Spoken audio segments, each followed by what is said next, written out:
பிரவீன், இன்று நீதிபதியின் உத்தரவுக்கிணங்க பலத்த பாதுகாப்புடன் புழல் சிறையில் இருந்து சென்னை மாவட்ட முதன்மை அமர்வு நீதிமன்றத்திற்கு குற்றச்சாட்டு பதிவுக்காக அவர் அழைத்து வரப்பட்டார். அப்போது சார்ஜ் ஷீட் ஃபைல் பண்ணும்போது அவரிடம் இந்த குற்றச்சாட்டு பதிவு தொடர்பாக நீதிபதி அள்ளி பல்வேறு கேள்விகளை எழுப்பினார்.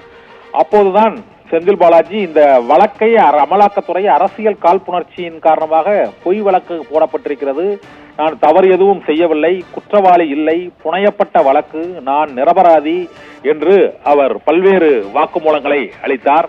இதையடுத்து இந்த வழக்கு விசாரணையானது வரும் 14ஆம் தேதிக்கு ஒத்திவைக்கப்பட்டிருக்கிறது. இன்று குற்றச்சாட்டு பதிவும் நிறைவடைந்திருக்கிறது.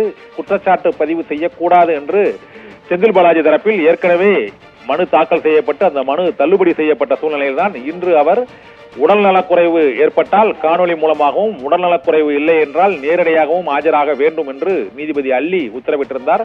அந்த உத்தரவுக்கிணங்க தான் இன்று ஆஜர்படுத்தப்பட்ட செந்தில் பாலாஜி தாம் கடந்த ஓராண்டுகளாக ஜாமீனுக்கும் இந்த வழக்கு தொடர்பாகவும் இதய நோய் இருந்த போதிலும் அலைந்து கொண்டிருக்கிறேன் என்றும், தாம் தவறே செய்யவில்லை, தம் மீது அரசியல் காழ்ப்புணர்ச்சிக்காக அமலாக்கத்துறை இந்த வழக்கை தொடர்ந்து மேலும் ஜாமீன் கிடைப்பதற்கு தடங்கள் ஏற்படுத்தி தாமதப்படுத்தி வருகிறது என்றும், குற்றச்சாட்டு பதிவு செய்யப்படாத சூழ்நிலையிலேயே உயர்நீதிமன்றத்திலும் உச்ச நீதிமன்றத்திலும் தமக்கு ஜாமீன் மறுக்கப்பட்டது என்பதையும் சென்னை மாவட்ட முதன்மை அமர்வு நீதிமன்ற நீதிபதி அள்ளி முன் இன்று வாக்குமூலமாக அவர் பதிவு செய்தார்.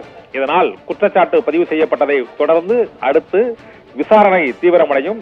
சிசிபி என்று அழைக்கக்கூடிய மத்திய குற்றப்பிரிவு போலீசார் தொடர்ந்துள்ள இந்த வழக்கு விசாரணை தீவிரமடையக்கூடிய சூழ்நிலையில் அமலாக்கத்துறை தொடர்ந்த வழக்கு தொடர்பாகவும் விசாரணைகள் அடுத்து விரைவாக நடைபெறும் என்றும், அந்த வழக்கு விசாரணை தொடங்கப்படும் போது அவருக்கு ஜாமீன் கிடைப்பதற்கான வாய்ப்பு இருக்கிறது என்றும் வழக்கறிஞர்கள் மற்றும் நீதிமன்ற வட்டாரங்கள் தெரிவிக்கின்றன.